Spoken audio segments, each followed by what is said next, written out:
Let's go to 1981 for Nightmare. Or what's the other title for it? Uh, Nightmares in a damaged brain. yeah, there you go. A mental patient. Oh, okay. I didn't realize.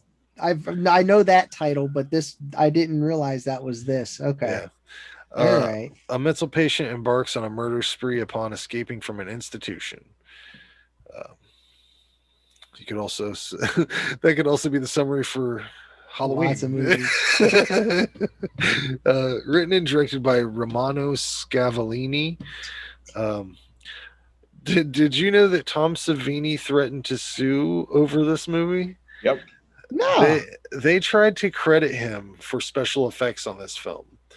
The director himself even claims that Savini did most of the main special effects, but according to Tom, he was really just a consultant. He'd tell them stuff needed to look more realistic or how to light something. But to this day, I believe that the director is like, no, Tom did it. I mean, he did the main things. Like, this is bizarre. Like, they tried to put his Hmm. name on it and they tried to use his name to promote it. Um, Ah, okay. uh, Okay. I think That's where that comes from. and I Okay. guess, to him, the effects weren't up to snuff or whatever. Because I would have just taken it. I think that I like how these schlocky things look. The Mm-hmm. decapitation at the beginning looks good. She's like trying to feel for her head, which is a weird thing, but I like it. I think I like this movie a lot. The dirty ass old New York footage. Every time you get to see Mm-hmm. that, it's Yeah. just a period in time that you can't replicate. You also see the Twin Towers in this movie for a small portion. It's like seeing a ghost. Fucking Really. real creepy. I don't really understand the way time jumps around in this movie. They uh they try to distinguish different time periods with title cards like day one, day two, final day. Whatever. It literally means nothing to me. It's I have the timeline is all fucked up when I'm watching this, but it doesn't matter. I wasn't. I just couldn't tell what time. Was Mm-hmm. he? Did he break out? What is he really? It seemed like Is he there a was. time limit? Yeah, I don't know. Uh, the killer in this movie, George Tatum, played by Baird Strafford, is a great psycho murderer. I think that it's a shame that this guy did not do more films because he could have been an underground horror favorite. He could have been at conventions. Um, I thought he did an amazing job. I think the strangest thing about the movie is all the weird shit with the lady, her kids, the stepdad character. I think the mom may be a little bit insane or at least very problematic. I think the kids are annoying as shit. This Yeah. is this is the same thing that happened with what was that movie with the Brooke the Shields? Italian. Oh, Alice, Alice, Sweet Sweet Alice. Alice. Yeah, the kids in that Yeah. terribly Oh, annoying. fuck them As a kids. person who has three kids that fight all the time, I'm looking for fantasy, man. I want an escape.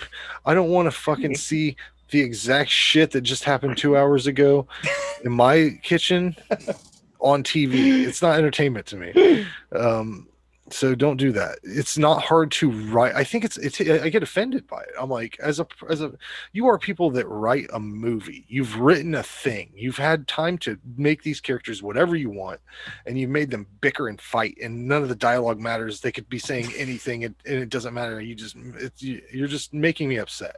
Stop it. Uh, just a little rant there. I think it is insane to me that they trot this kid down to a murder scene, not only to show him his friend's fresh corpse, but to also on the spot investigate him for murder.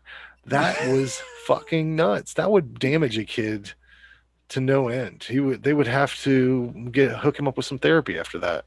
Um, and this is one part that I attack laughed at because there's a babysitter at the end of this movie and a 6 foot plus man wearing a mask is walking downstairs towards her and she blames it on this little kid. She's like, CJ, will you stop it already? I'm calling your mom. I'm like, are you fucking, you are an idiot. You are an idiot. That is a man. That little boy. Well, remember, he got her with that. He wore that shoulder height Oh, thing with the mask. Remember? okay, okay. He I did got not. her I with must have that. missed Yeah, oh yeah. He's a that. little fucking fuckhead. That little guy. I Yeah. hated him. Um, That kid I, was awesome. I think I He's a think little this is an apt film that had a lot of fun, period appropriate effects work. There were some structure issues with the story, but nothing major. I thought the twist at the end was complete horse shit. Uh, like just I, I don't want to spoil it, but you know, maybe I'm gonna spoil it. The woman's like, "It's my husband" at the end, and let me tell you something, man. Bullshit artist. That's all I'm saying. Fucking bullshit artist. I think that this movie is pretty good, though. It would be a great double feature with Maniac or Pieces. I think that Pieces, yeah. They like have a similar vibe to them. Mm-hmm. So I give it a 7. Solid film. Yeah, this was another one I think I knew, like I said, I knew it by Nightmare and A Damaged Brain, but not just plain old Nightmare. I read about it somewhere. I think it was on one of those like top 20 lists or whatever from somebody or some other. But all right, so I liked it. Okay, it was cool for what it was. But was he also a government asset? Did they Clockwork Orange him? There was some of that flavor on there. What was that? What was that all about? It's like, okay. I loved that opening scene. Wow. I was hooked from that, at least. You know what I mean? That was a hell of a strong opening. I love that. He just wakes up and finds her head, and it opens his eyes, and he freaks out. He wakes up in an institution. Oh yeah. Like that was pretty cool. Mm-hmm. But I wrote in here many times, fuck them kids, because fuck them kids. They sucked. Yeah, man. They were a drag. Even CJ, his pranks were funny though, but that just made him like a little fucking shit if I had to deal with that. Oh my god. There was nothing cringier in this movie than when the stepdad guy they're at the beach and he comes down and he sits down next to CJ and he's like what does he say? Are you gonna marry my mom? And he's like, would you like that, CJ? It's just like this whole that guy Hallmark moment, and I'm like, ugh. And then he was a porn star for sure. And then I just kept thinking like it. This guy is considering marrying this insane woman. She's unhinged. She is a psycho. She's the kind of woman that you would have to constantly apologize for. Like, I'm sorry for my wife. Holy shit. No, she's the woman you don't marry. No, right, you don't. She's a mess. But yeah, continue, John. No, you're fine. No, dude, don't worry about it. Let's have a conversation. I'm cool with that. What I wrote something about the phone booth. I was like, they get pretty graphic in the phone booth. What was it? Was there something in the phone booth, or did it spell correct from the nudie booth? He went to the nudie booth. Maybe that's what it must have been, because he goes to the yeah, he goes to that like peep show or whatever it is where the window raises up. Yeah, and you could there was no glass in between there. That was crazy. Yeah. I couldn't believe that. What a crazy Ralph Bakshi sort of establishment that is. Man. Like there's a door that opens up and you reach in like a weird creep, because he was reaching. I mean, I don't know if everybody reaches in, but he was reaching in there. Yeah, the whole sex maniac thing was, I don't know. He saw that his dad getting dominated and then killed that chick.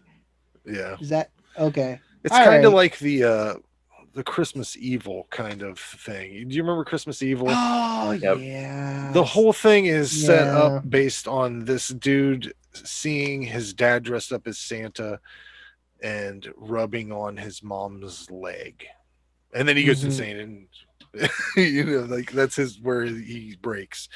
So this is the similar thing, except for he decided when he saw his dad being dominated to sever his lady friend's head.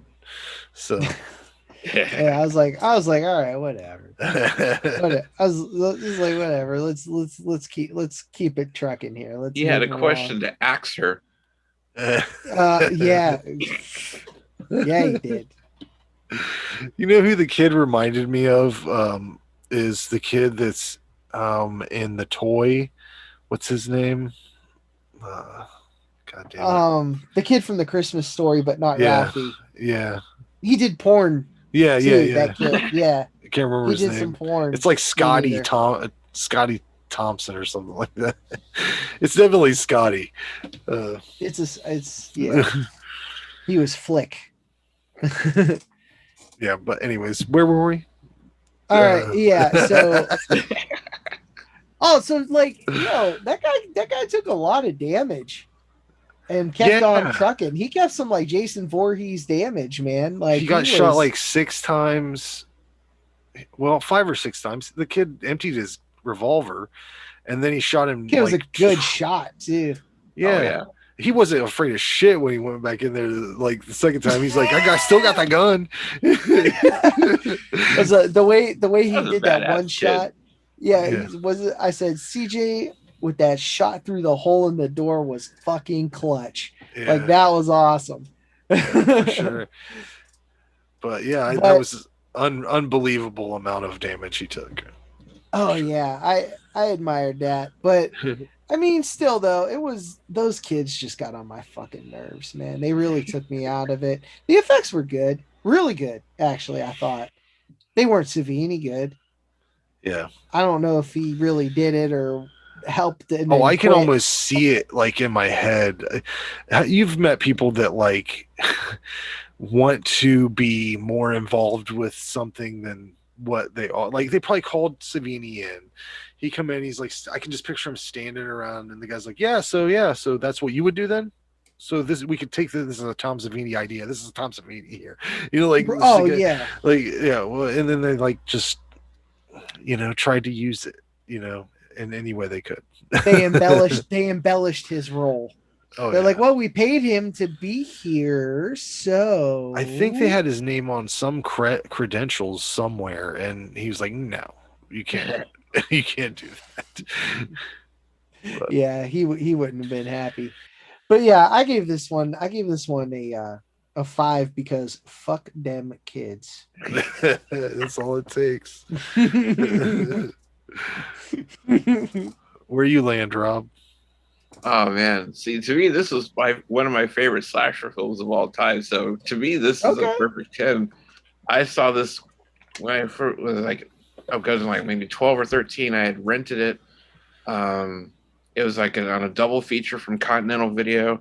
It was Nightmare and The Slayer, all on one tape. That's an interesting movie too. We've reviewed that one in the past. That's a fun film. Yeah, that's the one that doesn't show you the monster through most of it, right? And then at the end, you see this awesome monster that they could have used so many times for so many. That was an awesome monster. It was so cool. All that money they spent on that fucking monster. That was like their whole budget.